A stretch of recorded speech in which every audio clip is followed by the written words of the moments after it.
ಮೊಟ್ಟ ಮೊದಲನೇದಾಗಿ ನೆರೆದಿರುವ ಸಮಸ್ತ ಮಹಿಳೆಯರಿಗೂ, ಇಲ್ಲಿ ಬಂದಂತಹ ಪುರುಷರಿಗೂ, ಮಕ್ಕಳಿಗೂ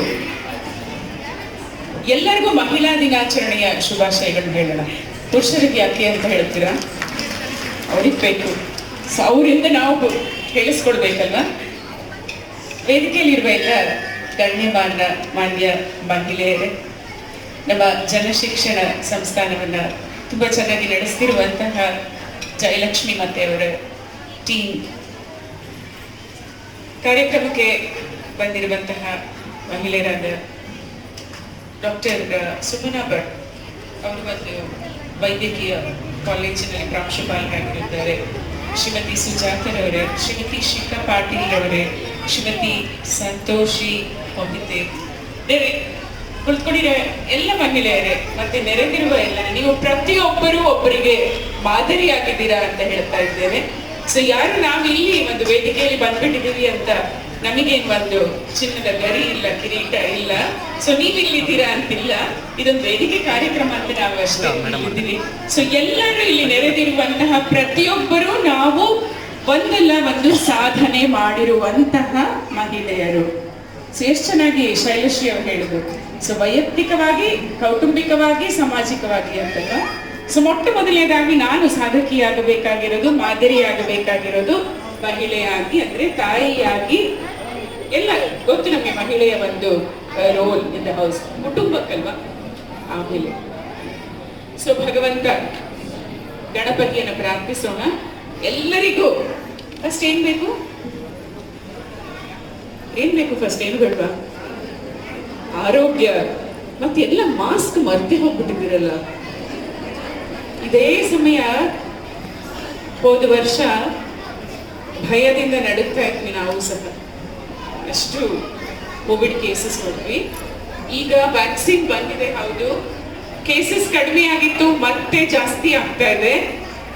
ಆದರೆ ಏನಿಲ್ಲ ಅಂತ ಹೇಳಿದ್ರೆ, ಜೀವನದ ಪಾಠವನ್ನ ಕೋವಿಡ್ ಇನ್ಫೆಕ್ಷನ್ ನಮಗೆ ಕಲಿಸಿದೆ, ಅದನ್ನ ಮರೆಯಬೇಡ್ರಿ. So 3 important things. ಶುಚಿತ್ವ. ನಾನು ಎಲ್ಲಿ ಹೋದ್ರೂ ಮುಂಚೆಯಿಂದ ಎಲ್ಲ ಮಕ್ಕಳಿಗೂ ಹೇಳ್ತೇನೆ ಶುಚಿತ್ವ ಅಂತ.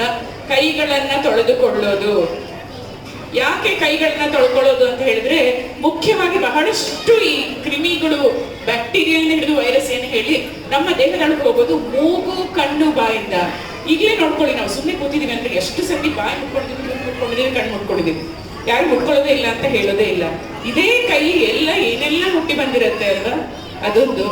ಒಂದ್ಸತಿ ಯಾರಿಗಾದ್ರೂ ನೆಗಡಿ ಬಂದವರು ಹಕ್ಷಿ ಅಂತ ಒಂದು ಸೀನಿದ್ರೆ ಸಾಕು, ಆ ಹಕ್ಷಿನಲ್ಲಿರುವಂತಹ ನೂರಾರಲ್ಲ, ಸಾವಿರಾರಲ್ಲ, ಲಕ್ಷಾಂತರ ವೈರಸ್ಗಳು, ಗೊತ್ತಲ್ಲ ನಿಮ್ಗೆ, ಒಬ್ಬರು ನೆಗಡಿ ಬಂದ್ರೆ ಗೊತ್ತಿಲ್ಲೇ ಇರೋ ತರ ಇನ್ನೊಬ್ರಿಗೆ ಬಂದ್ಬಿಡತ್ತೆ ಅಂತ. ಸೊ ಸುರಕ್ಷತೆ, ಮೊಟ್ಟ ಮೊದಲನೇದಾಗಿ ಸುರಕ್ಷತೆ ಕಾಪಾಡಿ, ತುಂಬಾ ಮುಖ್ಯ. ಆದಷ್ಟು ಮಾಸ್ಕ್ ಹಾಕೊಂಡು ಓಡಾಡೋಣ. ಸಾಮಾಜಿಕ ಅಂತರ ಅಂತ ಹೇಳಿದ್ವಿ, ಅದನ್ನ ಬಿಟ್ವಿ.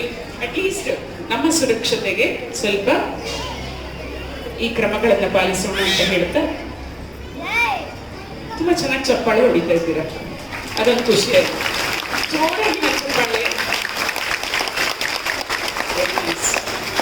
ಈ ಚಪ್ಪಾಳೆ ಯಾರಿಗೆ ಚಪ್ಪಾಳೆ?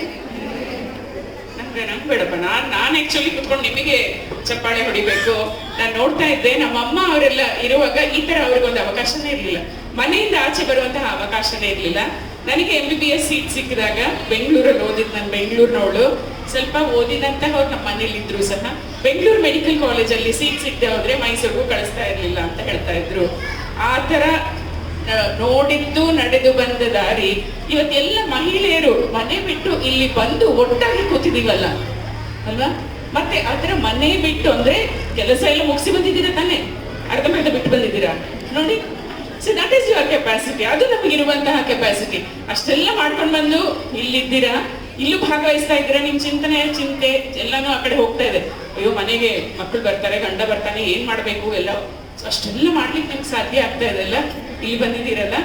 ಮತ್ತೆ ಜನಶಿಕ್ಷಣ ಸಂಸ್ಥೆ ಜೊತೆ ಸೇರ್ಕೊಂಡು ಬರೀ ಮನೆಯಲ್ಲಿ ಅಡುಗೆ ಮಾಡೋದು ಎಲ್ಲ ಅದು ಇಂಪಾರ್ಟೆಂಟ್ ಕೆಲಸನೇ ಬಿಡ್ರಿ. ಅದನ್ನೆಲ್ಲ ಬಿಟ್ಟು ಜೊತೆಗೆ ಇವಾಗ ಲರ್ನಿಂಗ್ ಇನ್ನೊಂದು ಸ್ವಲ್ಪ ಎಕ್ಸ್ಟ್ರಾ ಕಲಿತಾ ಇದ್ದೀರಲ್ವಾ. ನನಗೆ ಬೇಕಾಗಿದ್ದು ಆರ್ಥಿಕ ಸ್ವಾವಲಂಬನೆ ಇರಬಹುದು, ಅಥವಾ ನನ್ನ ಹವ್ಯಾಸಕ್ಕೆ, ನನ್ನ ಖುಷಿಗೆ ಅಂತ ಎಕ್ಸ್ಟ್ರಾ ಇದೆ ತಾನೆ. So we should all be happy. ನಮಗೆ ನಾವು ಫಸ್ಟ್ ಬೆನ್ ತಟ್ಕೊಳ್ಬೇಕು, ತುಂಬಾ ಮುಖ್ಯವಾದದ್ದು. ಎಲ್ಲ ಕಡೆಯಿಂದ ಹೇಳ್ತೀವಿ ನಂಗೆ ಅವ್ರು ಹೊಗಳ್ಬೇಕು, ನಿಮ್ಗೆ ಇವ್ರು ಹೊಗಳ್ಬೇಕು, ಫಸ್ಟ್ ಬಿಟ್ಬಿಡ್ರಿ. ಎಷ್ಟು ಚೆನ್ನಾಗಿ ನೋಡ್ತಾ ಇದ್ದೆ, ಎಷ್ಟು ಮಹಿಳೆಯರಲ್ಲಿ ಎಷ್ಟು ಚೆನ್ನಾಗಿ ಸೀರಿಯಲ್ ಹೋಗ್ಕೊಂಡ್ಬರ್ದೆ, ಶಿಕಾಗ್ ಹೇಳ್ಬೇಕು ಅನ್ಕೊಳ್ತಾ ಇದ್ದೆ ಈಗ ನಾನು. ಸೊ ಇದನ್ನ ನೋಡಿದ್ರೆ ನಮಗೆ ಒಂದ್ ರೀತಿ ಖುಷಿ ಆಗಲ್ವಾ? ಮನೇಲಿ ಯಾವುದೋ ಒಂದು ಅಂಗಿ ಹಾಕೊಂಡು ಏನೋ ಕೆಲಸ ಮಾಡ್ಕೊಂಡಿರ್ತೀವಿ, ಆಚೆ ಬರುವಾಗ ಸೊ ನಾವು ಹೇಗೆ ಇನ್ನೊಬ್ರು ಮೆಚ್ತಾರೆ ಅದನ್ನೆಲ್ಲ ಬಿಟ್ಬಿಡ್ರಿ. ನನಗೆ ಖುಷಿ ಆಗುವಂತಹ ಒಂದು ಬಟ್ಟೆ ಧರಿಸ್ತೀನಿ, ನೀಟಾಗಿ ಆಚೆ ಹೋಗ್ತೀನಿ ಅಂದ್ರೆ ನಮ್ಮಲ್ಲಿ ಏನೋ ಒಂದು ಬದಲಾವಣೆ ಇದೆ ತಾನೆ, ಮಾನಸಿಕವಾಗಿ ಬದಲಾವಣೆ, ಅದೊಂದು ಖುಷಿ ತರತ್ತಲ್ಲ. ಸೊ ಆ ತರ ಇಲ್ಲಿ ಬಂದಿದ್ದೀರಲ್ಲ, ಈ ಚಪ್ಪಾಳೆ ನಮ್ಮೆಲ್ಲರಿಗಾಗಿ, ನನಗಾಗಿ, ನಿಮ್ಮ ವೈಯಕ್ತಿಕವಾಗಿ. ಮತ್ತೆ ಹೆಣ್ಣಿಗೆ ಶತ್ರು ಅಂತ ಹೇಳ್ತಾರೆ, ಸ್ವಲ್ಪ ಅದನ್ನ ಪಕ್ಕಕ್ಕಿಡೋಣ. ಸೊ ಯಾರಾದ್ರೂ ಒಂದು ಒಳ್ಳೆ ಕೆಲಸ ಮಾಡ್ತಾ ಇದ್ದಾರೆ ಅಂದ್ರೆ ಹೌದು, ಅವಳು ಹೆಣ್ಣು ನಾನು ಹೆಣ್ಣು, ನಾನು ಅವಳನ್ನ ಅಪ್ರಿಶಿಯೇಟ್ ಮಾಡ್ತೀನಿ ಅಂತ ಮುಂದೆ ಬರ್ಬೇಕಲ್ಲ. ಆ ಗುಣ ಹೊತ್ಕೊಂಡು ಎಲ್ಲರೂ ಒಟ್ಟಿಗೆ ಇದೀವಲ್ಲ, ಸೊ ಇದು ನಮಗಾಗಿ, ಅದು ನಮ್ಮ ಸ್ವಾಸ್ಥ್ಯವನ್ನ ಕಾಪಾಡುತ್ತೆ. ಭಗವಂತನ ಆರೋಗ್ಯ ತಾನೇ ಕೇಳ್ಕೊಂಡಿದ್ದು. ಎಸ್, ಒಂದೆರಡು ವಿಷಯ ಹೇಳೋ ಮುಂಚೆ ಶಾಲಶ್ರೀ ಅವ್ರು ಏನ್ ಹೇಳ್ತಾ ಹೋಗ್ತಾ ಇದ್ರು, ಸ್ವಲ್ಪ ಮಾತನಾಡಬೇಡಿ ಅಲ್ವಾ? ಗಣೇಶ ಹೇಗಿದ್ದಾನೆ? ಏನ್ ನಿಮ್ ಮಗನೋ ಅಣ್ಣನೋ ತಮ್ಮನೋ ಅಪ್ಪನ ಅನ್ಕೊಂಡ್ರ? ಹಂಗೆ ಹೇಳ್ಬೇಕು, ದೇವ್ರು ಅಂತ ದೂರ ಇರೋದಲ್ಲ. ನಿಮ್ ಮಗುನ ಹೇಗೆ ಪ್ರೀತಿ ಮಾಡ್ತಿರೋ ಗಣೇಶನ ಪ್ರೀತಿ ಮಾಡಿ. ಅಣ್ಣ ತಮ್ಮನ್ ಹೇಗ್ ಪ್ರೀತಿ ಮಾಡ್ತಿರೋ, ಸಣ್ಣವ್ರಿದ್ರೆ ಗಣೇಶ ನಮ್ಮ ಅಪ್ಪ ಅಂತ. ಆವಾಗ್ಲೇ ಭಕ್ತಿ ಜೊತೆ ಪ್ರೀತಿನೂ ಇರ್ಬೇಕು ದೇವ್ರ ಮೇಲೆ, ಬರೀ ಭಕ್ತಿ ಅಲ್ಲ, ಆಗ್ಲೇ ಏನೋ ಅವ್ನು ಮೆಚ್ಚೋದು. ಗಣೇಶನ ಕಿವಿ ವಿಭಿನ್ನವಾಗಿದೆ ಅಲ್ವಾ? ಹೇಗಿದೆ? ಆನೆ ಕಿವಿ ತರ ಇದೆ. ಸೊ ಮತ್ತೆ ಅವಾಗ ನಾನು ಬೇರೆ ಪ್ರಶ್ನೆ ಕೇಳ್ಬೇಕು, ಆನೆ ಕಿವಿ ಹೇಗಿದೆ ಅಂತ. ಹೇಗೆ ನಾವು ಅದನ್ನ ವರ್ಣಿಸ್ತೀವಿ ಗಣೇಶನ ಕಿವಿ ಅಂದ್ರೆ? ನೋಡಿ ಎಷ್ಟು ಚೆನ್ನಾಗಿ ತೋರಿಸ್ತೀರಾ, ಸ್ವಲ್ಪ ಬಾಯಲ್ಲಿ ಹೇಳಿದ್ರೆ ನಂಗೆ ಏನಂತ, ಯಾವ ತರ ಆಗಲ್ಲ? ವೆರಿ ನೈಸ್, ಮೊರೆದಾಗೆಲ್ಲ ಕಿವಿ ಅಂತ. ಸೊ ಅಂದ್ರೆ ಇಲ್ಲಿ ಗಣೇಶ ನಮ್ಗೇನೋ ಹೇಳ್ತಾ ಇದ್ದಾನೆ ಮೊರೆದ ಬಗ್ಗೆ. ಉಪಯೋಗಿಸ್ತೀವಲ್ಲ ಮೊರೆ ನಾವು ಮನೆಯಲ್ಲಿ, ಜರಡಿನೂ ಉಪಯೋಗಿಸ್ತಲ್ವಾ, ಸ್ಪಾಂಜ್ ಬಟ್ಟೆನೂ ಉಪಯೋಗಿಸ್ತೀವಲ್ವಾ. ಈಗ ಸ್ಪಾಂಜ್ ಅಥವಾ ಬಟ್ಟೆ ಉಪಯೋಗಿಸಿ ಏನ್ ಮಾಡ್ತೀವಿ, ಅಲ್ಲಿನ ನೀರು ಗಲೀಜೋ ಏನ್ ಚೆಲ್ಲಿದ್ರು ಅದನ್ನ ವರ್ಷಕ್ಕೆ ಇಟ್ಕೊಳ್ತೀವಲ್ವಾ. ಅದು ಗೊತ್ತಾ, ಜ್ಯೂಸ್ ಚೆಲ್ಲಿರೋದು, ಕಾಫಿ ಚೆಲ್ಲಿರೋದು, ಕೊಚ್ಚೆ ನೀರು ಚೆಲ್ಲಿರೋದು, ಬಟ್ಟೆ ಎಲ್ಲಾನು ಹೀರ್ಕೊಂಡ್ಬಿಡುತ್ತಲ್ವಾ. ಬಟ್ಟೆ ಎಲ್ಲ ಹೀರ್ಕೊಳುತ್ತಲ್ವಾ. ಕಾಫಿ ಮೇಲೆ ಹಾಕಿದ್ರು ಹೀರ್ಕೊಳತ್ತೆ, ಜ್ಯೂಸ್ ಮೇಲೆ ಹಾಕಿದ್ರು ಹೀರ್ಕೊಳುತ್ತೆ, ಮಗು ಗಲೀಜ್ ಮಾಡಿದ್ರು ಹೀರ್ಕೊಳುತ್ತಲ್ವಾ. ಜರಡಿ ಹಿಡಿತೀವಲ್ಲ, ಜರಡಿ ಏನು, ಕಲ್ಲು ಮುಳ್ಳು ಎಲ್ಲ ಏನೇನಿರುತ್ತೆ. ಓಕೆ, ನಾವು ಗಿರಣಿಗೆ ಹೋಗಿ ಒಂದು ಹಿಟ್ಟು ಹಾಕಿಸ್ಕೊಂಡ್ಬಂದ್ರು ಏನೇನಿರುತ್ತೆ ಅದು ಕೆಟ್ಟದನ್ನ ಮಾತ್ರ ಇಟ್ಕೊಳುತ್ತೆ, ಒಳ್ಳೇದನ್ನ ಬಿಟ್ಬಿಡತ್ತೆ. ಮೊರೆ ಏನ್ ಮಾಡುತ್ತೆ?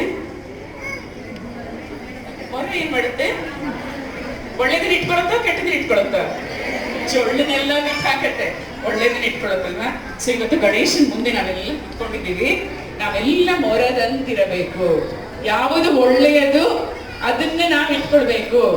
ಸ್ಪಂಜು ಅಥವಾ ಬಟ್ಟೆ ತರ ಸಿಕ್ಕಿದನ್ನೆಲ್ಲ ಹೀರ್ಕೊಂಡು ಹೋಗ್ಬಾರ್ದು, ಮಹಿಳೆಯರ ಗುಣ ಇದು. ಮತ್ತೆ ಜರಡಿ ತರ ಎಲ್ಲ ಒಳ್ಳೇದನ್ನೆಲ್ಲ ಬಿಟ್ಬಿಟ್ಟು ಕೆಟ್ಟದನ್ನ ಇಟ್ಕೊಳ್ಳೋದು ಬಿಟ್ಟು ಬಿಡ್ರಿ. 2 ಕಿವಿ ಕೊಟ್ಟಿದ್ದಾನೆ, ಇವಾಗ ಆ 2 ಕಿವಿನ ನನ್ಗೆ ಸ್ವಲ್ಪ ಹೊತ್ತು ಕೊಡ್ತೀರಾ? ನಾನೇ ನೀವು ಕಟ್ ಮಾಡಿ ಕೊಟ್ಬಿಡಿ ಅಂತ ಹೇಳ್ತಾ ಇಲ್ಲ. ಸೊ ಬಾಯಿಗೆ ಸ್ವಲ್ಪ ರೆಸ್ಟ್, ಯಾಕೆ ಅಂತ ಹೇಳಿದ್ರೆ ಸುಮಾರು ನಮ್ಗೆ ಇರುವಂತಹ ಶಕ್ತಿ ಇದೆ. ಹೇಗೆ ಹೇಳಿದ್ರು ಮಹಿಳೆಗೆ ಶಕ್ತಿ ಇದೆ ಅಂತ, ಖಂಡಿತ ಶಕ್ತಿ ಇದೆ.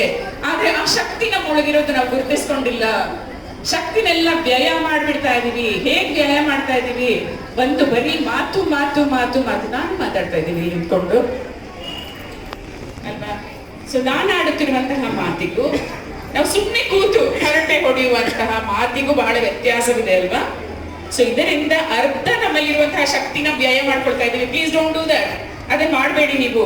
ಆ ಶಕ್ತಿನ ನಾವು ನಮ್ಮಲ್ಲಿ ಇಟ್ಕೊಳ್ಬೇಕು. ನಮ್ಗೆ ಒಂದು 5 ಪಂಚೇಂದ್ರಿಯಗಳನ್ನ ಕೊಟ್ಟಿದ್ದಾನಲ್ಲ ಭಗವಂತ, ಅದರಿಂದ ನಮ್ಮ ಶಕ್ತಿ ವ್ಯಯ ಆಗೋಗ್ತಾ ಇದೆ. ಅದಕ್ಕೆ ನಾವು ಹೇಳ್ತೇವೆ ವಿಕಲಚೇತನರು ದೃಷ್ಟಿ, ದಿವ್ಯ ದೃಷ್ಟಿ ಇರುವಂತಹವರಿಗೆ ಯಾವ್ದು ನೋಡಕ್ಕಾಗಲ್ವಲ್ಲ, ಅವ್ರು ತುಂಬಾ ಎನರ್ಜಿ ಅವರಲ್ಲಿರುತ್ತೆ, ತುಂಬಾ ಶಕ್ತಿ ಇರುತ್ತೆ ಅವರಲ್ಲಿ. ಅದಕ್ಕೆ ಅಷ್ಟು ಚೆನ್ನಾಗಿ ಮಾಡ್ತಾರೆ, ಬೇರೆ ಏನೋ ಮಾಡ್ತಾರೆ, ಎಲ್ಲ ಮಾಡ್ತಾರಲ್ಲ. ಸೊ ಬರೀ ಮಾತಿನಲ್ಲಿ ನಾವು ವ್ಯಯ ಮಾಡೋದು ಬೇಡ ನಮ್ಮ ಶಕ್ತಿಯನ್ನ. ಮತ್ತೆ ಯಾವುದು ಬೇಕೋ ಅದನ್ನ ನಾವು ಸ್ವೀಕರಿಸೋಣ, ಎಲ್ಲವನ್ನು ಸ್ವೀಕರಿಸಬೇಡ್ರಿ. 3ನೇವರು ಆಡಿದ ಮಾತಿಗೆ ನಾವು ಬಹಳ ಮುಖ್ಯ, ಅಂದ್ರೆ ಅದನ್ನ ಮುಖ್ಯವಾಗಿ ನೋಡ್ತಾ ಇದ್ರೆ ತುಂಬಾ ಸಲಿ ನಮ್ಮ ಮನಸ್ಸು ವೀಕ್ ಆಗ್ಬಿಡುತ್ತೆ. ಸೊ ಆರೋಗ್ಯ ಬೇಡಿದೀವಿ ಭಗವಂತನಲ್ಲಿ, ಆರೋಗ್ಯ ಅಂತ ಹೇಳಿದ್ರೆ ನನ್ ಬರೀ ಗಟ್ಟಿ ಮುಟ್ಟಿಯಾಗಿ ದೇಹ ಇರೋದಲ್ಲ, ಮಾನಸಿಕವಾಗಿ ನಾನು ಸುಸ್ಥಿತಿಯಲ್ಲಿರಬೇಕು. ಮತ್ತೆ ಮನಸ್ಸು ತುಂಬಾ ಮುಖ್ಯ ಅಲ್ವಾ? ಬೇಜಾರಾದಾಗ ಏನಾದ್ರು ಅಡಿಗೆ ಮಾಡ್ತೀರಾ? ಚೆನ್ನಾಗಿ ಅಡಿಗೆ ಮಾಡಕ್ಕೆ ಇಂಟ್ರೆಸ್ಟ್ ಇಲ್ಲ, ಆದ್ರೂ ಕಟ್ಟುಪಾಡು ಮಾಡ್ಬೇಕು, ಏನೋ ಒಂದು ಮಾಡಿಡ್ತೀನಿ, ಅದೇ ಖುಷಿಯಾಗಿರುವಾಗ ರುಚಿ ಗಿಚಿ ಎಲ್ಲ ಹೆಚ್ಚಾಗುತ್ತಲ್ಲ ಅಡಿಗೆ ಮಾಡಿದ್ರೆ, ಸಂತೋಷವಾಗಿ ಮಾಡ್ತೀವಿ. ಸೊ ಆ ಸಂತೋಷ ಇರ್ಬೇಕು. ಆ ಸಂತೋಷ ಇತ್ತು ಅಂತ ಹೇಳಿದ್ರೆ ನಮಗೆ ಮೈಯಲ್ಲೂ ಸಹ ಲವಲವಿಕೆ ಇರುತ್ತೆ. ಒಂದು ದಿವಸ ಜ್ವರ ಬಂದು ಮಲ್ಕೊಂಡ್ಬಿಟ್ರೆ ಮನಸ್ಸು ಹೇಳಿದ್ರು ಎದ್ದೇಳು ಅಂತ ದೇಹ ಎದ್ದೇಳಲ್ಲ, ದೇಹ ಎದ್ದೇಳಕ್ಕೆ ಹೋದ್ರು ಮನಸ್ಸು ಬಿಡೋದಿಲ್ಲ. ಯಾಕೆಂದ್ರೆ ಅಲ್ಲಿ ನಮಗೆ ಮನಸ್ಸಿನ ಸ್ವಾಸ್ಥ್ಯನೂ ಇಲ್ಲ, ದೇಹದ ಸೊ ಮುಖ್ಯವಾಗಿ ಹೆಣ್ಮಕ್ಳಿಗೆ ಬೇಕಾಗಿರೋದು ಎರಡು: ದೈಹಿಕ ಆರೋಗ್ಯ, ಮಾನಸಿಕ ಆರೋಗ್ಯ, ಮೂರನೇದು ಸಾಮಾಜಿಕ ಆರೋಗ್ಯ. ನಾವೆಲ್ಲರ ಜೊತೆ ಇರ್ಬೇಕಲ್ವಾ? ಒಂದು ವರ್ಷದಿಂದ ಶಿಖಾ ಕೇಳ್ತಾ ಇದ್ರು ಹೇಗಿತ್ತು ಈಗ ಒಂದು ವರ್ಷ, ಬರೀ ವರ್ಚುವಲ್ ಮೀಡಿಯಾ ಮಾತಾಡ್ಸಿದ್ರಿ, ಅದು ಫೋನಲ್ಲಿ ಮಾತಾಡ್ಸು, ಇಲ್ಲದೆ ಹೋದ್ರೆ ಇನ್ನೊಬ್ಬರಿಗೆ ಲೆಕ್ಚರ್ ಕೊಡೋದು ಫೋನಲ್ಲೇ ಕೊಡು ಅಂತ ಮನುಷ್ಯನ ಸಂಪರ್ಕನೇ ನಮ್ಗೆ ಕಟ್ ಆಗ್ಬಿಟ್ಟಿತ್ತು ಅಲ್ವಾ? ತುಂಬಾ ಬೇಸರ ಆಗ್ತಾ ಇತ್ತು ನಮ್ಗೆ. ನಾವು ಸಂಘ ಜೀವಿಗಳು, ಮನುಷ್ಯ ಅಂತ ಹೇಳಿದ್ರೆ ಎಲ್ಲರ ಜೊತೆ ನಾವು ಇರಬೇಕಾದಂತಹದ್ದು. ಸೊ ಮೂರನೇದದು, ನಾಲ್ಕನೇದು ಒಂದು ಆಧ್ಯಾತ್ಮಿಕ ಸ್ವಾಸ್ಥ್ಯ ಅಂತ ಹೇಳ್ತೀವಿ. ಆಧ್ಯಾತ್ಮಿಕ ಸ್ವಾಸ್ಥ್ಯ ನಾವೆಲ್ಲ ದೇವಸ್ಥಾನದಲ್ಲಿ ಇದೀವಿ, ಹೌದು. ಇದು ಹೇಗೆ ಬರುತ್ತೆ ಅಂದ್ರೆ ನಾವು ಮಾಡುವ ಒಳ್ಳೆಯತನದಿಂದ ಬರುತ್ತೆ. ಸೊ ಯಾವುದು ಒಳ್ಳೆಯದನ್ನ ಮಾಡ್ತಾ ಹೋಗ್ತೀವಿ ಅದರಿಂದ ಬರುತ್ತೆ. ಸೊ ನಮಗಾಗಿ ಸ್ವಲ್ಪ ಸಮಯ ನಾವು ಮೀಸಲಿಟ್ಟು ಒಂದು ಪರೋಪಕಾರ ಇದ್ರೆ ಆ ಪರೋಪಕಾರದ ಗುಣವನ್ನ ಬೆಳೆಸ್ಕೊಳ್ಳೋದು, ಏನಾದ್ರೂ ಒಂದು ಸಹಾಯ ಮಾಡೋದು. ನೀವೊಂದು ಅರ್ಧ ಗಂಟೆ ಇಲ್ಲ 1 ಗಂಟೆ ಟಿವಿ ನೋಡೋದು ಬಿಟ್ಬಿಡ್ರಿ, ಆವಾಗಲೇ ಆಧ್ಯಾತ್ಮಿಕ ಸ್ವಾಸ್ಥ್ಯ ಸಿಕ್ಬಿಡುತ್ತೆ. ನಿಮಗಾಗಿ ನೀವು ಮೀಸಲಿಟ್ಟು ದಿನ ಹೆಣ್ಮಕ್ಳು ಒಂದು ಅರ್ಧ ಗಂಟೆ 1 ಗಂಟೆ ಕೂತ್ಕೊಂಡು ಸುಮ್ಮನೆ ಕಣ್ಮುಚ್ಕೊಂಡು ಮಾತನಾಡದೆ, ಎಲ್ಲರಿಗೂ ಹೇಳಿ ಅರ್ಧ ಗಂಟೆ ನನ್ನ ಸಮಯ, ಪ್ಲೀಸ್ ಡೋಂಟ್ ಡಿಸ್ಟರ್ಬ್ ಅಂತ ಹೇಳಿ ಕಣ್ಣು ಮುಚ್ಕೊಂಡು ನಿಮ್ಮ ಉಸಿರನ್ನ ನೀವು ಗಮನಿಸ್ತಾ ಕೂತ್ಕೊಳ್ಳಿ, ಸಾಕು. ಅದೇ ಸಾಕು. ಮೆಡಿಟೇಷನ್, ಧ್ಯಾನ ಅಂತ ಹೇಳ್ತೀವಲ್ಲ, ಅದು ನಮಗೆ ಆಧ್ಯಾತ್ಮಿಕವಾದ ಒಂದು ಸ್ವಾಸ್ಥ್ಯವನ್ನು ಕೊಡುತ್ತೆ. ಇಷ್ಟು ಚೆನ್ನಾಗಿತ್ತು ಅಂತ ಹೇಳಿದ್ರೆ ನಾವೆಲ್ಲ ಹೆಣ್ಮಕ್ಳೇ ಸ್ಟ್ರಾಂಗ್ ಇರುವಂತ ಹಾಡು ಹೇಳ್ಬಿಟ್ರೆ ಆಗುತ್ತಾ? ಅದನ್ನ ಆಚರಣೆಗೆ ತರಬೇಕಲ್ವಾ? ಖಂಡಿತ ನಮ್ಮಲ್ಲಿ ನಮಗೆ ಶಕ್ತಿ ಇದೆ, ಭಗವಂತ ಶಕ್ತಿ ಕೊಟ್ಟಿದ್ದಾನೆ, ಅದನ್ನ ಗುರುತಿಸ್ಕೊಳ್ಳಿ. ಸೊ ಆರೋಗ್ಯ, ಈ ಆರೋಗ್ಯದ ನಿಟ್ಟಿನಲ್ಲಿ ಸರಿಯಾದ ಒಂದು ಆಹಾರ ಸೇವನೆ. ಈಗಲೂ ಅಷ್ಟೇ, ಎಷ್ಟೇ ಆಗ್ಲಿ ಮನೇಲಿರೋದೆಲ್ಲ ಗಂಡ ಮಕ್ಕಳಿಗೆ ಬಡಿಸಿ ನಂತರ ಏನ್ ಉಳಿದಿದೆ ಎಲ್ಲ ಬೆರೆಸ್ಕೊಂಡು ತಿನ್ಬಿಡೋಣ ಅಂತ ಬೇಡ. ನಾನು ಅಂತ ಹೇಳಿದಾಗ ನನ್ನ ದೇಹ ಅಲ್ಲ, ಪ್ರತಿಯೊಬ್ಬರಲ್ಲಿ ಒಂದು ಆತ್ಮ, ಪರಮಾತ್ಮ ಇದ್ದಾನೆ, ಅವನು ನಮ್ಮಲ್ಲಿ ಇರಬೇಕು ಚೆನ್ನಾಗಿ ಅಂತ ಹೇಳಿದ್ರೆ ನನ್ನ ದೇಹ ಆರೋಗ್ಯವಾಗಿರ್ಬೇಕು. ಸೊ ಆ ನಿಟ್ಟಿನಲ್ಲಿ ನಿಮಗೆ ಫಸ್ಟ್ ಆರೋಗ್ಯ ಮುಖ್ಯ. ಸರಿಯಾದ ಆಹಾರ ಕ್ರಮ. ಏನೇ ಒಂದು ಸಮಸ್ಯೆ ಬಂದ್ರು ವೈದ್ಯರನ್ನ ನೋಡಿ ಸಲಹೆ ಪಡೀರಿ. ನಮ್ಮ ಅಜ್ಜಿಗೆ ಹಿಂಗೆ ಇತ್ತು, ಅಕ್ಕಂಗೆ ಹಿಂಗೆ ಇತ್ತು, ಅವ್ರಿಗೆ ಹಿಂಗೆ ಇತ್ತು ಅಂತ ಅದನ್ನ ತಳ್ಳಿ ಹಾಕಬೇಡ್ರಿ. ಕೆಲವೇ ಕಾಯಿಲೆಗಳು ಅಜ್ಜಿ ಬಂದಿದ್ದು ಮಗಳಿಗೆ ಬರೋದು, ಮಗಳಿಗೆ ಬಂದಿದ್ದು ಮೊಮ್ಮಗಳಿಗೆ ಬರೋದು. ಸೊ ಬೇರೆ ಎಲ್ಲ ಬೇರೆ ತರ ಕಾಯಿಲೆಗಳಿದೆ. ಸೊ ನಿಮ್ಮ ಫಿಸಿಕಲ್ ಅಂದ್ರೆ ದೈಹಿಕ ಆರೋಗ್ಯದ ಕಡೆ ಗಮನ ಕೊಡ್ರಿ. ಯಾವುದೇ ಒಂದು ರೀತಿಯಲ್ಲಿ ವಿಭಿನ್ನವಾಯ್ತು ನನ್ನ ಒಂದು ದಿನಚರಿ, ನನ್ನ ಒಂದು ದೇಹದಲ್ಲಿ ಬದಲಾವಣೆಗಳು ಅಂದ್ರೆ ದಯವಿಟ್ಟು ವೈದ್ಯರನ್ನ ಕಾಣ್ರಿ. ಈ ನಿಟ್ಟಿನಲ್ಲಿ 2 ಕಾಯಿಲೆಗಳು ನಮ್ಮನ್ನ ತುಂಬಾ ಕಿರುಕುಳ ಕೊಡ್ತಾ ಇದೆ, ಸಾಯಿಸ್ತಾ ಇದೆ ಅಂತ ಹೇಳ್ತೀನಿ. ಒಂದು ಗರ್ಭಕೋಶದ ಕ್ಯಾನ್ಸರ್. ಮುಂಚೆಲ್ಲ ಹೇಳಿದ್ವಿ ಭಾರತೀಯರಿಗೆ ಗರ್ಭಕೋಶದ ಕ್ಯಾನ್ಸರ್ ಬರೋದು ತುಂಬಾ ಜಾಸ್ತಿ ಅಂತ.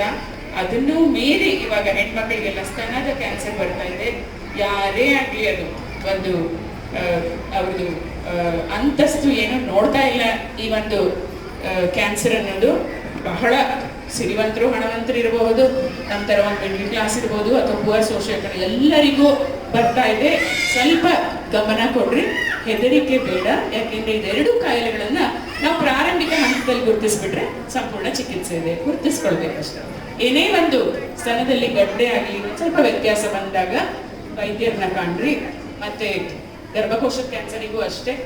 ಸೊ ಯಾವುದೇ ಒಂದು ಸಮಸ್ಯೆ ಅಂತ ಕಾಣಿಸಿದಾಗ ಅದನ್ನ ಇವತ್ತು, ನಾಳೆ ಅನ್ನೋದು ನಿಮ್ಮ ಜೀವನದಲ್ಲಿ ಉಪಯೋಗಿಸಲೇಬೇಡಿ. ಆ ಪದ ನಾಳೆ ಅನ್ನೋದು ಬರೋದೇ ಇಲ್ಲ, ನಾಳೆ ಅಂತ ಹೋಗ್ತಾನೆ ಇರುತ್ತೆ. ಆವಾಗ ಸದ್ಯ ಯಾರಾದ್ರೂ ವೈದ್ಯರನ್ನ ಕಂಡು ಚಿಕಿತ್ಸೆ ಮಾಡ್ಕೊಳ್ಳಿ. ಮೂರನೇದು ಅನೀಮಿಯಾ ಅಂತ, ರಕ್ತಹೀನತೆ. ತುಂಬಾ ಜನ ರಕ್ತಹೀನತೆಯಿಂದ ಬಳಲ್ತಾರೆ.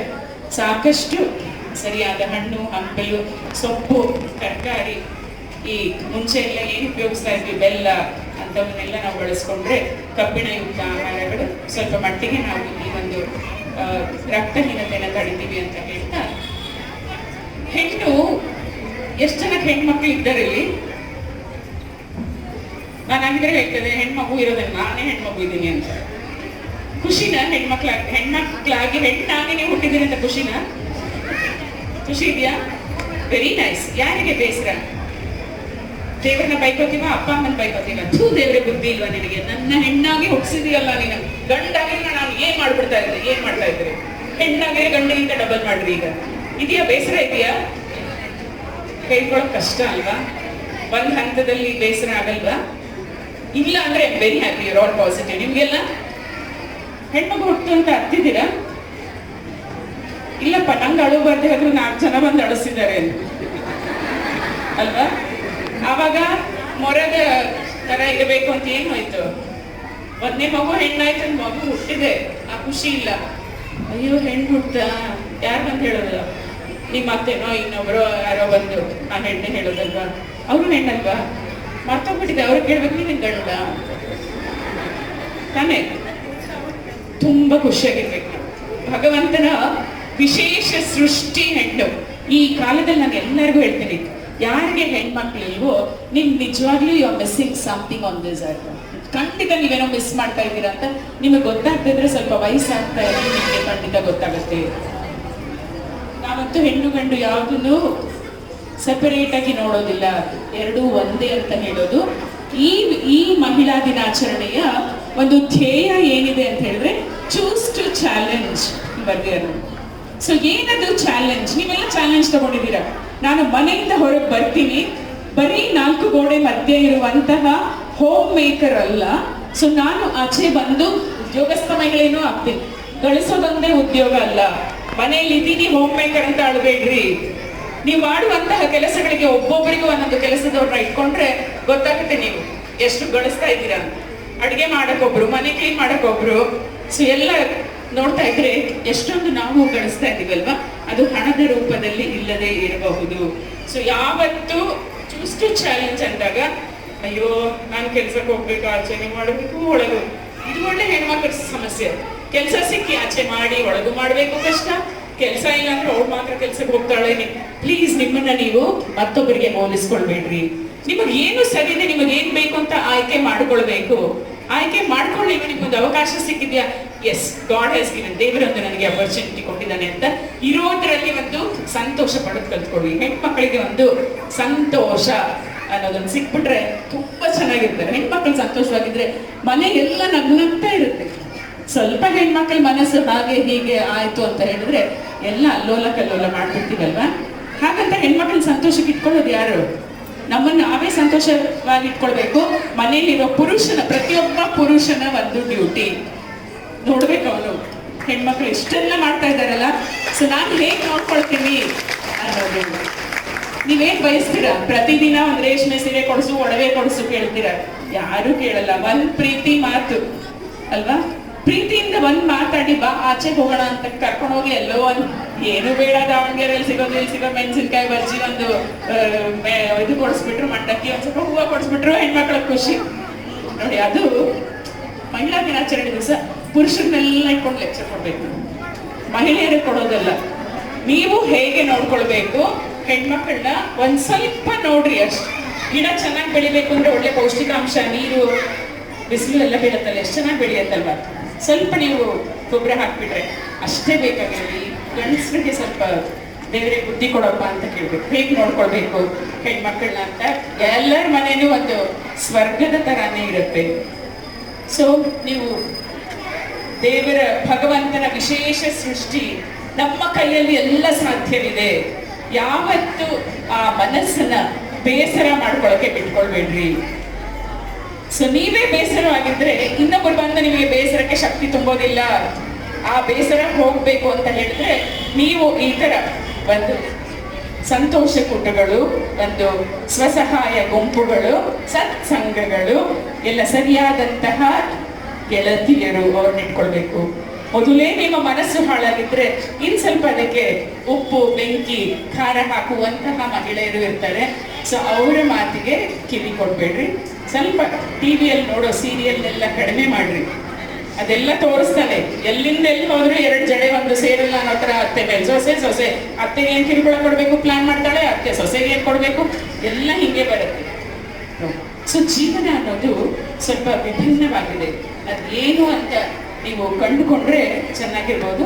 ಹೇಳಿದೆ ನಾನು, ಭಗವಂತ ಹೆಣ್ಣು ఎంత ನಿಭಾಯಿಸಬಲ್ಲ ಅಂತ ಗುರ್ತಿಸ್ಕೊಂಡೆ ನಮಗೊಂದು ಗರ್ಭಕೋಶ ಸಹ ಕೊಟ್ಟಿದ್ದಾನೆ. 9 ತಿಂಗಳು ಹೊತ್ತು ಆ ಮಗುವನ್ನ ಹೆತ್ತು ಪಾಲನೆ ಪೋಷಣೆ ಮಾಡ್ತಿರಲ್ಲ, ಎಂತ ಸುಂದರ. ಅದು ಗಂಡಸರಿಗೆ ಆಗಲ್ಲ ಅಂತ ಗೊತ್ತಿತ್ತು ಭಗವಂತನಿಗೆ, ಅದಕ್ಕೆ ನಮಗೆ ಕೊಟ್ಟಿದ್ದಾನೆ. ಅದನ್ನು ನೋಡಿ ಕೊಡೋ ಅನ್ಬೇಡ್ರಿ, ಅಯ್ಯಪ್ಪ ನಂಗೊಂದು ಗರ್ಭಕೋಶ ಇದೆ, ಪ್ರತಿ ತಿಂಗಳು ನಂಗೆ ಹಿಂಗಾಗತ್ತೆ ಹಂಗಾಗತ್ತೆ, ಎಲ್ಲದಕ್ಕೂ ಕೊರಗಿದ್ರೆ ಮನುಷ್ಯನಾಗಿ ಯಾಕಪ್ಪ ಹುಟ್ಟಿದೀಯಾ ಅಂತ. So these are the challenges ಅಂತ. ಇವೆಲ್ಲ ಸವಾಲುಗಳು ನಮಗೆ ಭಗವಂತ ಕೊಟ್ಟಿರೋದು, ನಾನು ಸರಿಯಾಗಿ ಎದುರಿಸುತ್ತೇನೆ ಅಂತ ಆ ಸವಾಲುಗಳನ್ನ ತಗೊಳ್ಬೇಕು ನಾವು. ಬರೀ ಮಹಿಳೆಯನ್ನ ನಾವು ಹೇಳ್ತೀವಿ, ಇಷ್ಟೆಲ್ಲ ಇದ್ರೂ ಸಹ ಈಗ ಸ್ವಲ್ಪ ಬದಲಾವಣೆ ಆಗ್ತಾ ಇದೆ ಮುಂಚೆ ಇರೋದಕ್ಕಿಂತ. ಇಲ್ಲಿ ಮಹಿಳೆ ಅಥವಾ ಪುರುಷನಿಗಿಂತ ಮಹಿಳೆಗಿಂತ ಪುರುಷ ಉತ್ತಮ ಅಂತ ಮಾತಾಡೋದಿಲ್ಲ ನಾನು. ಸೊ ಇಬ್ಬರು ಹೊಂದಾಣಿಕೆಯಿಂದ ಹೋಗೋದು. ಒಂದೇ ಗಾಡಿಯ 2 ಚಕ್ರಗಳು ಸರಿಯಾಗಿ ನಾವು ಸರಿದೂಗಿಸ್ಕೊಂಡು ಹೋಗಬೇಕು, ಆವಾಗ ಸಂಸಾರ ಚೆನ್ನಾಗಿರುತ್ತೆ. ಇವಾಗ ಅದಕ್ಕೆ ಹೇಳ್ತಾ ಇದೆ ಚಾಲೆಂಜ್ ಅಂತ ಹೇಳಿದ್ರೆ, ಯಾರ್ಯಾರಿಗೆ ಗಂಡು ಮಕ್ಕಳು ಇದಾರಲ್ಲ ಈಗ, ಆ ಗಂಡು ಮಗುವನ್ನ ಹೇಗೆ ಬೆಳೆಸ್ತೀರಾ? ಹೆಣ್ಣು ಮಗು ತರ ಬೆಳೆಸಿ ನೋಡೋಣ. ಹೆಣ್ಮಗು ಮಾತ್ರ 5 ಗಂಟೆಗೆ ಮನೆಗೆ ಬರ್ಬೇಕು. ಇವನು ಪೋಲಿ ಪುಂಡಾಟ ತಿಳ್ಕೊಂಡು ಎಲ್ಲಾದ್ರೂ ಹೋಗಿ ಬರ್ಬೋದು. ಇವ್ರಿಗೆ ಮಾತ್ರ ಹುಷಾರು. ಸೊ ಅವನಿಗೂ ಕಲಿಸಿ, ಬೇಗ ಬಾ ಮನೆಗೆ, ಬೇರೆ ಹೆಣ್ಮಕ್ಳಿಂದ ಹೋಗ್ಬೇಡ, ಮನೇಲಿ ನೀನು ಹೆಣ್ಮಗು ಮಾಡ್ದಂಗೆ ಕೆಲಸ ಮಾಡು. ಸೊ ನೀನು ಅಡಿಗೆ ಮಾಡು, ನೀನು ಕೆಲಸ ಮಾಡು. ಅದಕ್ಕೆ ಹೇಳಿದ್ರು ಕೋವಿಡ್ ಸಾಂಗ್ ಅನ್ನೋದು ಎಲ್ಲರಿಗೂ ಕಲಿಸ್ತು. ಯಾವ್ಯಾವ ಗಂಡಸರು ಪರ್ಕೆ ಹಿಡಿದಿರ್ಲಿಲ್ವೋ ಅವರು ಸಹ ಮನೇಲಿ ಪರ್ಕೆ ಹಿಡ್ಕೊಂಡ್ರು. ಅವ್ರಿಗೆ ಗೊತ್ತಾಯ್ತು, ಬರೀ ಹೆಂಡತಿ ಒಬ್ಬಳೇ ಕೆಲಸ ಮಾಡ್ತಾ ಇರ್ತಾಳೆ ಅಂದ್ರೆ ಪುರುಷನಿಗೆ ಆ ಮನಸ್ಸಿದೆ ತಾನೇ ಮಾಡ್ಲಿಕ್ಕೆ. ಅವ್ರಿಗೆ ಗೊತ್ತಿಲ್ಲ, ಸಮಯ ಇರ್ಲಿಲ್ಲ, ಬರೀ ಆಚೆ ಹೋಗಿ ಬರೋದೆ. 24 ಗಂಟೆ ಜೊತೆಲಿರುವ ಗೊತ್ತಾಯ್ತು, ಹೌದಪ್ಪ ಹೆಂಡತಿಗೂ ಸಹಾಯ ಮಾಡೋಣ ಅಂತ. ಅಟ್ಲೀಸ್ಟ್ ಒಂದು ಫೇಸ್ಬುಕ್ ಅಲ್ಲಿ ಪಿಕ್ಚರ್ ಹಾಕೊಳಕ್ಕೋ, ವಾಟ್ಸಪ್ ಅಲ್ಲಿ ಹಾಕೊಳಕ್ಕೋ, ಇನ್ನೊಬ್ರು ತೋರ್ಸ್ಕೊಳಕ್ಕಾದ್ರೂ ಪರ್ಕೆ ಹಿಡ್ಕೊಂಡ್ರಲ್ಲ, ಚೂರಾದ್ರೂ ಕೆಲಸ ಮಾಡಿದ್ರಲ್ಲ, ಅದು ನಿಮ್ಮಲ್ಲಿರುವ ಒಂದು ನೈಪುಣ್ಯತೆ, ಒಂದು ಯುಕ್ತಿ. ಹೇಗೆ ನೀವು ಅವ್ರ ಹತ್ರ ಮಾತನಾಡಿ ಕೆಲಸ ಮಾಡಿಸ್ತೀರಾ ಅಂತ. ಸೊ ಸವಾಲಿನಲ್ಲಿ ಗಂಡು ಮಕ್ಕಳನ್ನ ಬೆಳೆಸೋದು, ಹೆಣ್ಮಗು ಗಂಡು ಮಗು ಇಬ್ಬರು ಒಂದೇ ತರ ಬೆಳೆಸಿ. ಆವಾಗ ಆ ಹುಡುಗನ ಮದುವೆ ಮಾಡ್ಕೊಳ್ಳುವಂತ ಹೆಂಡತಿ ಇರ್ತಾಳಲ್ಲ, ತುಂಬಾ ಲಕ್ಕಿ. ಈ ತರ ಎಲ್ಲ ರೆಡಿಮೇಡ್ ಗಂಡ ಸಿಗೋದಿಲ್ಲ ಇಷ್ಟೆಲ್ಲ ಮಾಡ್ಲಿಕ್ಕೆ. ಹಾಗಂತ ಮನೆ ಕೆಲಸ ಗಂಡ ಮಾಡ್ತಾನೆ, ಹೆಂಡತಿ ಉದ್ಯೋಗಸ್ಥೆ ಅಂದ್ರೆ ಯಾರಿದು ಒಂದು ಅಂತಸ್ತು ಕಡಿಮೆ ಆಗೋದಿಲ್ಲ. ನಾವೆಲ್ಲ ಅರ್ಥ ಮಾಡಿಕೊಂಡು ಒಬ್ಬರನ್ನೊಬ್ರು ಹೊಂದಾಣಿಕೆಯಿಂದ ಮುಂದೆ ಹೋಗುತ್ತಿರುವಂತಹ ಜೀವನ ಇದು ಅಂತ ತಿಳ್ಕೊಂಡು ನೀವು ನಿಮ್ಮ ಮಕ್ಕಳಿಗೆ, ಗಂಡು ಮಕ್ಕಳಿಗೆ ಕಲಿಸಿ. ಸೊ ಟಿವಿಯಿಂದ ಸ್ವಲ್ಪ ಹೊರಬನ್ನಿ, ಒಂಚೂರು ಅದು ಓದುವ ಸಂಸ್ಕೃತಿ ಕಲಿಸ್ಕೊಡಿ. ಇಲ್ದಿರ ಒಳ್ಳೆ ಮಾತುಗಳನ್ನ ಕೇಳಿಸ್ಕೊಳ್ಳೋದು ಕಲ್ತ್ಕೊಳ್ಳಿ. ಯಾರೇ ಒಂದು ಹೇಳಿದಾಗ ಪರೀಕ್ಷಿಸಿ, ಯಾವುದು ಸರಿ ಇದೆ ಯಾವುದು ಸರಿ ಇಲ್ಲ ಅದನ್ನ ನೋಡ್ರಿ. ಸೊ ನಿಮ್ಮ ಮನಸ್ಸಿನ ಆರೋಗ್ಯ ಬಹಳ ಮುಖ್ಯ. ಮನಸ್ಸಿನ ಆರೋಗ್ಯ ಮತ್ತು ದೇಹದ ಆರೋಗ್ಯ ತಗೊಂಡಾಗ ಒಂದೇ ನಾಣ್ಯದ 2 ಮುಖಗಳು. ನಿಮಗೆ ಮನಸ್ಸು ಸರಿ ಇಲ್ಲ ಅಂದ್ರೆ ದೇಹದ ಆರೋಗ್ಯ ಚೆನ್ನಾಗಿರಲ್ಲ, ದೇಹದ ಆರೋಗ್ಯ ಚೆನ್ನಾಗಿದೆ ಅಂದ್ರೆ ಮನಸ್ಸಿನ ಆರೋಗ್ಯ ಚೆನ್ನಾಗಿರಲ್ಲ. ಸದಾ 3 ಹೊತ್ತು ಬರೀ ಮಾತು ಅನ್ಕೊಂಡು ಕೆಲವರು ಹಾಸ್ಯಗಾರರು ಅವ್ರ ಒಂದು ಕಾರ್ಯಕ್ರಮಗಳು ಹೇಳ್ತಾರೆ, ಮಾತೆ ಅಂತ. ಅದನ್ನು ಹೆಂಗೆ ಸಿಗೋಣ ಅಂತ ನಡ್ಕೋತೀವಿ ನಾವು. ಅವರಲ್ಲಿ ನಿಂತ್ಕೊಂಡು ನಮ್ಗೆ ಅಂತ ಇದ್ರು, ಮಾತೆ ಅಂದ್ರೆ ನೀವು ಬರೀ ಮಾತಾಡೋರೆ ಅಂತ. ಅದನ್ನು ಸಹ ನಾವು ಹಿಂಗೆ ಅನ್ಕೊಳ್ತೀವಿ. ಅಂದ್ರೆ ಪ್ರತಿಯೊಂದು ಯಾರೇ ಆಗಲಿ ನಿಮಗೆ ಒಂದು ನಕಾರಾತ್ಮಕವಾದ ಒಂದು ಮಾತು ಹೇಳಿದಾಗ ಅದನ್ನು ಸಕಾರಾತ್ಮಕವಾಗಿ ತಗೊಂಡು ನೀವು ಪುಟಿದೆದ್ದು ಬರುವಂತಹ ಚೆಂಡಿನಂತೆ ಇರಬೇಕು. ಸಮುದ್ರದಲ್ಲಿ ಅಲೆಗಳು ಬರ್ತಾ ಇರುತ್ತಲ್ವಾ, ಅಲೆಗೆ ಒಂದು ಬಂಡೆ ಸಿಕ್ಕಿದ್ರೆ ಏನ್ ಮಾಡುತ್ತೆ? ಅಲೆ ಹೆದರ್ಕೊಂಡು ವಾಪಸ್ ಹೋಗ್ಬಿಡುತ್ತ? ಏನ್ ಮಾಡುತ್ತೆ? ಅಲೆ ಬಂಡೆಗೆ ಅಪ್ಪಳಿಸಿ ಬಂಡೆಯನ್ನ ಮೀರಿಸಿ ಆಚೆ ದಡಕದು ಆಗುತ್ತೆ. ಸೊ ಆ ತರ ನಿಮ್ಮೆಲ್ಲರ ಶಕ್ತಿ ಇರಲಿ, ನಿಮ್ಮ ಶಕ್ತಿಯನ್ನ ಗುರುತಿಸ್ಕೊಳ್ಳಿ. ಇವತ್ತಿಂದ ತುಂಬಾ ಖುಷಿ ಪಡ್ರಿ. ಭಗವಂತ ನೀನ್ ನನ್ನ ಮೊಟ್ಟ ಮೊದಲನೇ ಮನುಷ್ಯನನ್ನಾಗಿ ಮಾಡಿದೆ. ನಾವು ಏನೋ ಕತ್ತೆನೋ ಹಂದಿನೋ ನಾಯಿನೋ ಬೀದಿಲಾಗ್ಬೋದಿತ್ತಲ್ವಾ, ಯಾವುದೋ ಒಂದು ಪೂರ್ವಜನ್ಮದ ಪುಣ್ಯ ಗೊತ್ತಿಲ್ಲ ನಮಗೆ, ಮತ್ತೆ ಮನುಷ್ಯನ ಜನ್ಮವನ್ನ ಭಗವಂತ ಕೊಟ್ಟಿದ್ದಾನೆ. ಅದನ್ನು ನಾವು ತುಂಬಾ ಒಂದು ಗೌರವಿಸೋಣ. ಅದರಲ್ಲೂ ಹೆಣ್ಣು ಮಕ್ಕಳಾಗಿ ಹುಟ್ಟಿದೀವಿ ಅಂತ ಹೇಳಿದ್ರೆ, ಹೆಣ್ಣು ಅಂದ್ರೆ ಪ್ರಕೃತಿಗೆ ಹೋಲಿಸ್ತೀವಿ. ಸೊ ಬ್ಯೂಟಿಫುಲ್ ಅಂತ ಹೇಳ್ತೀವಿ, ಒಂದು ಪುಷ್ಪ, ಒಂದು ಫ್ಲವರ್ ಅಂತ ಹೇಳ್ತೀವಲ್ವಾ. ಹಾಗಂತ ನಿಮಗೆ ಬರೀ ಮಲ್ಲಿಗೆ ಹೂವನ್ನ ಇಷ್ಟನಾ? ಎಲ್ಲ ಹೂಗಳು ಚಂದ ಅಲ್ವಾ? ಒಂದು ಹೂ ಗುಚ್ಛ ಮಾಡಿದಾಗ ಎಲ್ಲ ಹೂಗಳಿರುತ್ತೆ, ಕೆಲವು ವಾಸನೆ ಬೀರುತ್ತೆ, ಕೆಲವು ವಾಸನೆ ಬೀರೋದಿಲ್ಲ. ಆದ್ರೆ ಹೂಗಳೆಲ್ಲ ಹೂಗಳೇ. ಆದ್ರೆ ಪ್ರಕೃತಿ ದತ್ತ ಅಂತ ಹೇಳಿದ್ರೆ ನಾವು ಎಲ್ಲರೂ ಒಂದೊಂದೊಂದೊಂದು ಹೂವಿನ ತರ ವಿಭಿನ್ನವಾಗಿದ್ದೀವಿ. ನಿಮ್ಮನ್ನ ನೀವು ಇನ್ನೊಬ್ಬರಿಗೆ ಹೋಲಿಸ್ಕೊಡ್ಬೇಡಿ, ನಿಮ್ಮ ಮಕ್ಕಳನ್ನ ಇನ್ನೊಬ್ಬರಿಗೆ ಹೋಲಿಸ್ಬೇಡಿ ನೀವು. ಸೊ ಮಕ್ಕಳಿಗೆ ಒಳ್ಳೆಯ ಒಂದು ಸಂಸ್ಕೃತಿ ಕೊಡ್ರಿ, ಮನೆಯಲ್ಲಿ ಒಳ್ಳೆಯ ಒಂದು ಶಿಕ್ಷಣ ಕೊಡ್ರಿ. ಆ ಶಿಕ್ಷಣ ಹೇಗಿರ್ಬೇಕು ಅಂದ್ರೆ ಬರೀ ಅವರ ಹೆಸರು ಮುಂದೆ ಇಷ್ಟೊಂದು ಡಿಗ್ರಿ ಬರ್ಕೊಳ್ಳೋದಲ್ಲ, ಅದು ಲೌಕಿಕ ವಿದ್ಯೆನೂ ಆಗಿರ್ಬೇಕು, ಮಾನವೀಯ ಚಾರಿತ್ರ್ಯವನ್ನು ರೂಪಿಸುವ ಶಿಕ್ಷಣ ಅಂತ ಸ್ವಾಮಿ ವಿವೇಕಾನಂದರು ಹೇಳ್ತಾರೆ. ಸೊ ಆ ಒಂದು ಮಾನವೀಯತೆಯ ಲಕ್ಷಣಗಳು ಬರಬೇಕು, ಗುಣಗಳು ಬರಬೇಕು. ಆ ಥರ ನೀವು ನಿಮ್ಮ ಮಕ್ಕಳನ್ನ ಬೆಳೆಸೋದು ಒಂದು ಚಾಲೆಂಜ್, ಸವಾಲು. ಅದರಲ್ಲೂ ಹೆಣ್ಮಕ್ಳು ಅಂತ ಓದಿಸದೆ ಬೇಗ ಮದುವೆ ಮಾಡಿ ಕಳಿಸ್ಬೇಡಿ, ಜವಾಬ್ದಾರಿ ಹೋಯ್ತು ಅಂತ. ಹೆಣ್ಮಕ್ಳಿಗೆ ಬರೀ ಮದುವೆನೇ ಒಂದು ಮುಕ್ತಾಯ ಅಲ್ಲ. ಅವಳು ನಿಮ್ಮ ಹುಡುಗನಿಗೆ ಏನಾಗಬೇಕು ಅಂತ ಬಯಸ್ತಿರಲ್ಲ, ಅದನ್ನೇ ಈ ಹೆಣ್ಣು ಮಗುಗೂ ಸಹ ಕೊಡ್ರಿ ಅಂತ ಹೇಳ್ತಾ, ಗಂಡು ಮಕ್ಕಳನ್ನ ಬೆಳೆಸುವ ಸವಾಲು ನಿಮ್ಮೇಲಿದೆ. ಪುರುಷರು ಚೆನ್ನಾಗಾಗ್ಬೇಕು ಅಂತ ಹೇಳಿದ್ರೆ ನೀವು ಹೇಗೆ ಶಿಕ್ಷಣ ಕೊಡ್ತೀರಾ? ತಂದೆ ತಾಯಿ ಅನುಕರಣೆಯಿಂದ ಮಕ್ಕಳೆಲ್ಲ ಮಾಡ್ತಾರೆ. ಗಂಡ ಆದವನು ಹೆಂಡತಿಗೆ ಹೊಡಿತಾ ಇದ್ರೆ ಕುಡ್ಕೊಂಡು ಬಂದು, ಮಗ ಮದುವೆ ಆದ್ಮೇಲೆ ಅದೇ ಅನ್ಕೊಳ್ತಾನೆ, ಮದುವೆ ಆಯ್ತು ಹೆಂಡತಿ ಬಂದ್ಲು ಅಂದ್ರೆ ನಾನು ಇದೇ ಮಾಡ್ಬೇಕು ಅಂತ. ಓದಿದಂತಹ ಶಿಕ್ಷಣ ಪಡೆದಂದ್ರೆ ಬರೀ ಪಾಠ ಪುಸ್ತಕ ಪಠ್ಯವನ್ನು ಓದಿದಂತಹ ಕ್ರಮ ಇರುವ ವೈದ್ಯರು ಅಷ್ಟೇ, ದಂಡಪಿಂಡ ಬಿಡ್ತಾರೆ, ಇಂಜಿನಿಯರ್ಗಳು ಅಷ್ಟೇ ಇವತ್ತು ಹೆಂಡತಿ ಹೊಡಿತಾರೆ. ತುಂಬಾ ಸಲ ನಾವು ಅಸಹಾಯಕ ಸ್ಥಿತಿಗೆ ಹೋಗ್ತೀವಿ. ಎಲ್ಲರೂ ಪೊಲೀಸ್ ಸ್ಟೇಷನ್ ಅಂತ ಮೆಟ್ಲು ಹತ್ತೋದಿಲ್ಲ. ನಾವೇ ಒಂದೊಂದ್ಸತಿ ಅದನ್ನ ಸರಿ ಮಾಡ್ಲಿಕ್ಕೆ ಆಗದೆ ಇರುವಾಗ ಅದಕ್ಕೆ ಹೇಳ್ತೀವಿ, ಏನಿಲ್ಲ ಅಂದ್ರೂ ಫಸ್ಟ್ ಯುಕ್ತಿಯಿಂದ ಒಂದು ಸರಿಪಡಿಸ್ಕೊಳಕ್ ನೋಡ್ಕೊಳ್ಳಿ. ಅದಕ್ಕೆ ಎಲ್ಲ ಬಿಟ್ಟು ಏನೂ ಆಗಿದಾಗ ಭಗವಂತನ ಮೊರೆಗೆ ಹೋಗ್ತಾಳೆ. ಸೊ ಕಣ್ಣೀರು ಬರೆಸುವ ಕೈಗಳಿಗಿಂತ ಆ ಪ್ರಾರ್ಥನೆ ಮಾಡುವ ಕೈಗಳು ದೊಡ್ಡದು ಅಂತ ಹೇಳ್ತೀವಲ್ಲ. ಭಗವಂತ ನೀನೇ ಏನಾದರೂ ಮಾಡು. ಯಾಕೆ ಆ ಥರ ಹೋಗ್ತೀನಿ ಅಂತ ಹೇಳಿ ನಮ್ಮ ಮನಸ್ಸಿನ ಒಂದು ಸ್ಥೈರ್ಯವನ್ನ ಹೆಚ್ಚಿಸುತ್ತೆ. ನಮ್ಗೇನೋ ಅನ್ಸುತ್ತೆ ಇನ್ನೊಂದು ಶಕ್ತಿ ಇದೆ, ಅದನ್ನ ಸರಿ ಮಾಡುತ್ತೆ ಅಂತ ಹೇಳ್ಬಿಟ್ಟು. ಸೊ ನೈತಿಕ ಶಿಕ್ಷಣ ಕೊಡಬೇಕು. ಇವತ್ತಿಗೂ 47% ಮಹಿಳೆಯರು ದೌರ್ಜನ್ಯಕ್ಕೊಳಗಾಗ್ತಾ ಇದ್ದಾರೆ. ಕಣ್ಣಿಗೆ ಕಾಣಿಸೋದು ಪಾಪ ಯಾರು ಬೀದಿಲಿ ಬಂದು ಜಗಳ ಆಡೋರು, 4 ಗೋಡೆ ಮಧ್ಯ AC ರೂಮಲ್ಲಿ ಎಲ್ಲ ಕಿಟಕಿ ಮುಚ್ಕೊಂಡು ಜಗಳ ಆಡೋರು ಕಾಣಿಸ್ತಾರ? ಯಾರಿಗೂ ಕಾಣಿಸಲ್ಲ. ನಮ್ಮಲ್ಲಿ ಏನಾದ್ರೂ ತೊಂದರೆ ಇದೆಯಾ? ನಂಗೊಬ್ಳಿಗೆ ಇರುತ್ತಾ? ಎಲ್ಲರಿಗೂ ಇದೆ ಅದೇ ತರ ತೊಂದರೆ. ಸೊ ಪ್ರತಿಯೊಂದು ಹಂತದಲ್ಲೂ ಪ್ರತಿಯೊಂದು ಮಹಿಳೆಯು ಈ ಸವಾಲನ್ನ ಎದುರಿಸ್ತಾ ಇದ್ದಾಳೆ. ಆ ಥರ ದೌರ್ಜನ್ಯಕ್ಕೊಳಗಾಗ್ಬಾರ್ದು. ನಾವು ಆ ಸಮಸ್ಯೆಯಿಂದ ಹೊರಬರಲಿಕ್ಕೆ ನಾವು ಹೇಗೆ ಅಂತ ನೋಡ್ಕೊಳ್ಬೇಕು. ಮಕ್ಕಳು ಬೆಳೀತಾ ಬೆಳೀತಾ ಒಂದು ಲೈಂಗಿಕ ದೌರ್ಜನ್ಯವನ್ನ ತಡೆಯೋದಕ್ಕೆ ಆ ಮಕ್ಕಳಿಗೆ ಏನೇನ್ ಬೇಕೋ ಶಕ್ತಿ ಕೊಡ್ರಿ. ಹೆಣ್ಮಕ್ಳಿಗೆ ಎಷ್ಟೊಂದು ಕ್ಲಾಸಸ್, ಜೂಡೋ ಇದೆ, ಕರಾಟೆ ಇದೆ, ಧೈರ್ಯವಾಗಿ ಹೋಗ್ತಾರೆ ಹೆಣ್ಮಕ್ಳು. ಆದ್ರೆ ಆ ಹೆಣ್ಮಕ್ಳಿಗೆ ಬರೀ ನಾನು ಒಂದು ಪ್ಯಾಂಟ್ ಹಾಕ್ಬಿಡ್ತೀನಿ, ಶರ್ಟ್ ಹಾಕ್ಬಿಡ್ತೀನಿ, ಗಂಡು ಹುಡುಗನ್ ತರ ಆಗ್ತಾನೆ ಅಂದ್ರೆ ಅಲ್ಲ. ಅದಕ್ಕೆಲ್ಲ ಏನೇನು ಬೇಕೋ, ಒಂದು ಗಿಡ ಹಾಕಿದಾಗ ಆ ದನ ಬಂದು ಮೇಯ್ಬಾರ್ದು ಅಂತ ಹೇಗೆ ಬೇಲಿ ಹಾಕ್ತಿವಲ್ಲ, ಅದನ್ನ ಹಾಕೊಳ್ಳೋದು ಮಕ್ಕಳಿಗೆ ಕಲಿಸಿ. ಅವಾಗ ನಿಮ್ಗೆ ಟೆನ್ಷನ್ ಇರೋದಿಲ್ಲ. ಹೆಣ್ಮಕ್ಳಿದ್ದಾಳೆ, ತುಂಬಾ ಹೆಣ್ಮಕ್ಳ ಹತ್ರ ಮಾತಾಡ್ತೀನಿ ನಾನು, 4-5 ಹೆಣ್ಮಕ್ಳು ಇರೋ. ಇದೆಲ್ಲ ಹೇಳಿದ್ಮೇಲೆ ಆ ತಾಯಿ ಕಣ್ಣವ್ರು ಸರ್ ಹೋಗಿದೆ ಹೇಳ್ತಾರೆ, ಅಮ್ಮ ಇವತ್ತಿಂದ ನಾನು ನಿಂಗೆ ಹುಡುಗನಾಗಿರ್ತೀನಿ, ಅವ್ನು ಏನ್ ಮಾಡ್ತಾರೆ, ಅವ್ನು ಮಾಡದೆ ಇರುವಂತಹದ್ದು ಅವ್ನು ಮಾಡ್ಬೇಕಾಗಿ ಎಲ್ಲರೂ ನಾನು ನಿಮ್ಗೆ ಮಗನಾಗಿ ನಿಂತ್ಕೊಳ್ತೀನಮ್ಮ ಅಂತ. ಸೊ ಆ ಹೆಣ್ಮಕ್ಳಿಗೆ ಆ ಧೈರ್ಯ ತುಂಬ್ರಿ, ಅವ್ರಿಗೆ ಒಳ್ಳೆ ಶಿಕ್ಷಣವನ್ನ ಕೊಡ್ರಿ. ಬರೀ ಮದುವೆ SLC ಆಯ್ತು, ಮದುವೆ ಮಾಡ್ಕೊ ಹೋಗು ಗಂಡನ ಮನೆಗೆ, ಯಾಕೆಂದ್ರೆ ನಾನು ನಿರಾಳ ಆಗ್ಬಿಡ್ತೀನಿ, ಮದುವೆ ಮಾಡ್ಕೊಡ್ತೀನಲ್ಲ, ಅದು ನಿಮ್ಮ ಜವಾಬ್ದಾರಿ ಅಲ್ಲ. ಮಕ್ಕಳು ನಮ್ಮ ಮೂಲಕ ಆ ಒಂದು ಹೇಳ್ತೀವಿ, ನಾವು ವಾಹಿನಿಯಾಗಿ ಬಂದಿದ್ದೀವಿ ಆ ಒಂದು ಆತ್ಮಕ್ಕೆ. ಸೊ ನಮ್ಮ ಬಾಧ್ಯತೆ ಇದೆ, ಮಕ್ಕಳು ಮಾಡ್ಕೊಂಡಿದ್ದೀವಿ, ಅವರಿಗೆ ಸರಿಯಾದ ಒಂದು ಶಿಕ್ಷಣ ಕೊಟ್ಟು ಅವ್ರನ್ನ ಕಾಲ ಮೇಲೆ ನಿಲ್ಸ್ಕೊಳ್ಳೋ ಜವಾಬ್ದಾರಿ. ನಂತರ ಮದುವೆ ಮಾಡಕ್ ಹೋಗ್ತಾರ, ಆಯ್ತು ಅವ್ರು ಹೋಗ್ಲಿ. ನಿಮ್ಮ ಹತ್ರ ಬರ್ತಾರ, ಅಯ್ಯೋ ಗಂಡು ಮಗು ಅಪ್ಪ ನಾನು ನೋಡ್ಕೋ, ಅಯ್ಯೋ ಹೆಣ್ಮಗು ಇಲ್ಲ, ಅಯ್ಯೋ ಎಲ್ಲ ಬಿಟ್ಟು ಹೋಗ್ಲಿ. ಸೊ ನೀವ್ ಹೇಗಿರ್ಬೇಕು, ಆರೋಗ್ಯ ನೋಡ್ಕೊಳ್ಳಿ, ಇಂಥ ಸಂಸ್ಥೆಗಳಲ್ಲಿ ಇರ್ರಿ. ಅದಕ್ಕೆ ನಾನು ಮುಂಚೆಲ್ಲ ವೃದ್ಧಾಶ್ರಮ ಬೇಡ ಅಂತ ತುಂಬಾ ಹೇಳ್ತಾ ಇದ್ದೆ. ಆದ್ರೆ ಈಗೆಲ್ಲ ಪರಿಸ್ಥಿತಿ ನೋಡ್ಬಿಟ್ಟಿದ್ದೀನಿ. ತುಂಬಾ ಹಣ ಇರೋರು ಇದ್ದಾರೆ, ಮಕ್ಕಳೆಲ್ಲ ಎಲ್ಲೋ ಫಾರಿನ್ ಅಲ್ಲಿ ಇದ್ದಾರೆ, ಅಂಥವ್ರಿಗಾದ್ರೂ ಒಂದು ಅವಕಾಶ ಆಗ್ಬೇಕು. ಅವ್ರು ಇರುವಂತಹ ಹಣ ಕೊಡ್ತಾರಲ್ಲ, ಹೌದಪ್ಪ ಇಂಥ ಸಂಸ್ಥೆಗಳು ಬೇಕು ಅನ್ನೋ ಥರ ಆಗ್ಬಿಟ್ಟಿದೆ. ಯಾವತ್ತೂ ನಾನು ವೃದ್ಧಾಶ್ರಮಕ್ಕೆ ಸಹಾಯ ಮಾಡ್ತಾ ಇರಲಿಲ್ಲ, ಹೇಳಿದೆ ಇಷ್ಟೆಲ್ಲ ಮಾಡ್ಬಿಟ್ರೆ ಎಲ್ಲ ಮಕ್ಕಳು ಬಂದು ಇಲ್ಲಿ ಬಿಟ್ಟು ಹೋಗ್ಬಿಡ್ತಾರೆ ಅಂತ.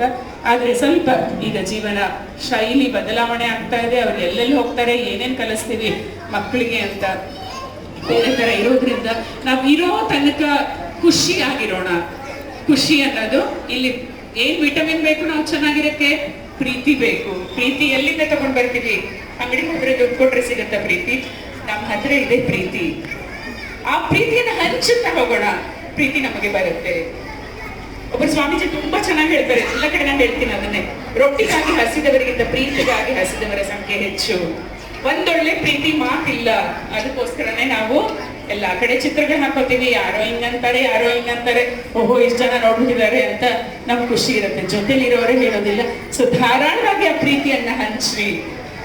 ಒಂದೊಳ್ಳೆ ಮಾತಿಂದ ಪ್ರೀತಿ ಹಂಚ್ರಿ. ನಿಮಗೆ 4 ಒಳ್ಳೆ ಮಾತುಗಳು ಅವರಿಂದ ಬರುತ್ತೆ, ಅಷ್ಟೇ ಸಾಕು. ನಮ್ಮ ಒಂದು ಒಳಗಿರುವ ಚೈತನ್ಯವನ್ನ ಅದು ಉತ್ತೇಜಿಸುತ್ತೆ. ಇಷ್ಟೇ ಬೇಕಾಗಿರೋದು.